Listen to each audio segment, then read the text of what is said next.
Nagbabalik ang talent show na inaabangan ng buong bayan, ang Talentadong Pinoy. Dati-rati ay naiinggit ang ating susunod na talentado sa kanyang mga classmates na ginagawa ang talentong ito. Kaya't sinikap niya na matutunan din niya. Ito po ang kanyang kwento.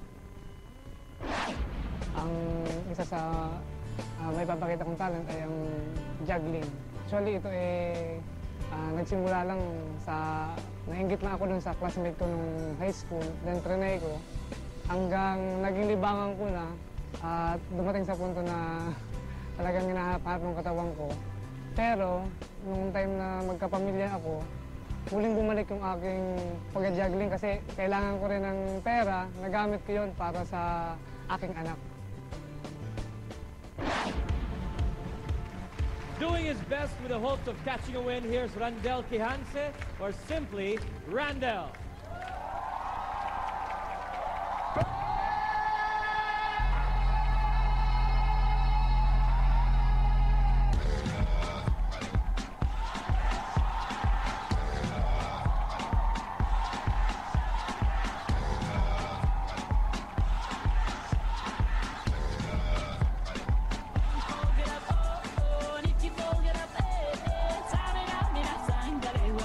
This is Africa.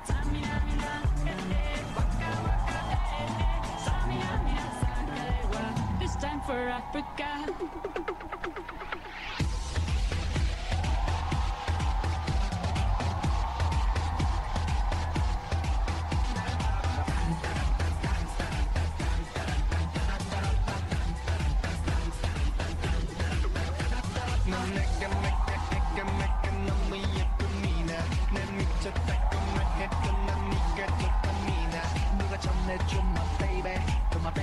내가 여기 있다고 말야 기다린단 말야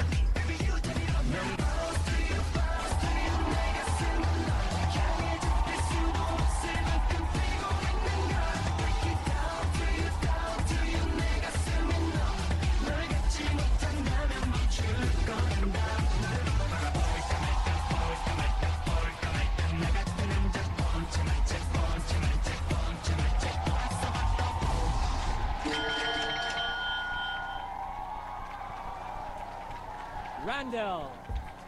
Pare, ito ang iyong mikropono, Randel. Okay, Arnel, what do you say? Ano kaya yun?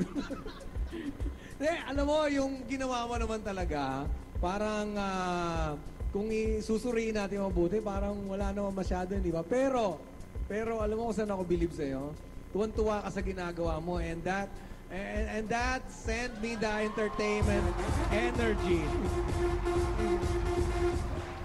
Kasi importante rin yun eh. Kahit na, ang mas pinanood ko na, yung mukha mo, yung may kalakihan din ng ngipin mo, nakatulong.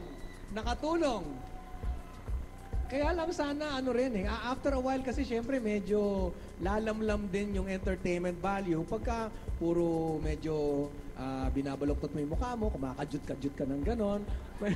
Di ba? Parang yan, yung gumaganyan ka, hindi naman kalakihan yung katawan mo, kaya para na rin, halos marinig ko magtunugon na yung kalansay. Aral, para mas maganda, di ba? Okay. Thank you very much, Ronel. Mr. Fu? Nabother ako sa balakang mo, kuya. Pag nagkakamali ka, dinadaan mo sa balakang. Na-bore lang ako sa mga bola-bola ever. Pero may talent ka naman sa pag-bato-bato, no? Okay naman. Kaso nga, dapat bigyan mo pa ng ibang flavor. Diba? Okay naman yung nagpapaka-comedy ka at nagbi-Mr. Fu smile ka, lalaki ka nakanganga. Pero kulang pa. Kulang pa yung act. Nandun na eh. Dagdagan mo na lang siguro yung mga dapat mong gawin. Mabigat ba yun? May gulong ba yun? Ano yun? Gulong ng bisikletang pambata. In fairness, mabigat yan na ginaganon-ganon mo. Pero nung pagdating sa bola, parang puro bola na lang. O para ka ng bola na tinubuan ng act. Ganon. Ganon. Thank you very much, Mr. Fu. Lucy? Randall, I agree with Mr. Fu and Arnelli na yung nagkulang lang talaga sa act mo, yung diversity. Dapat may iba ka pang, you have to keep us guessing, you have to keep us entertained. Kasi lalo na dito sa stage like Talentadong Pinoy, yung ibang mga performances kasi sa simula, may pampagulat, kalagitnaan, ibang klaseng pampagulat. Ang panghuli, yun na yung talagang pinaka ibibigay nila. Yung sa'yo, it was fun.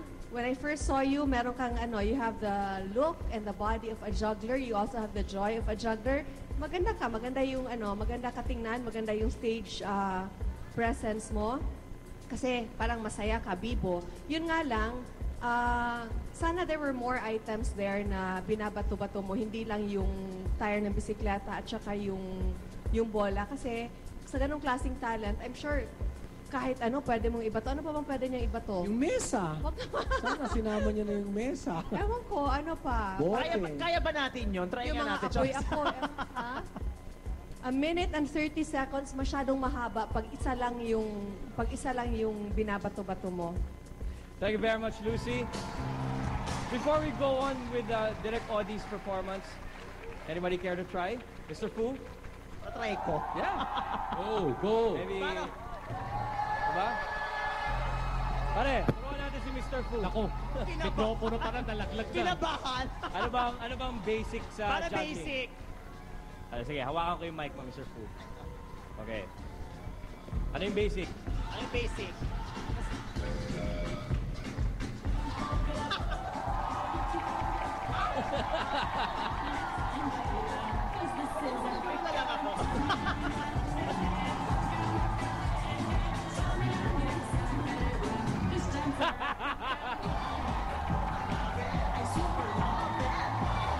Teka, paano naman daw si Arnel? Left out si Arnel. Para kasi Long Mejia. Give it up for Arnel, the juggler!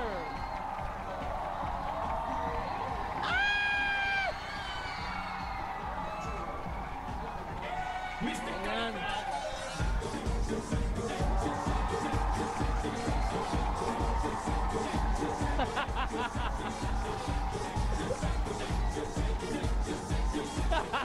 Thank you very much, Arnel and Mr. Fu.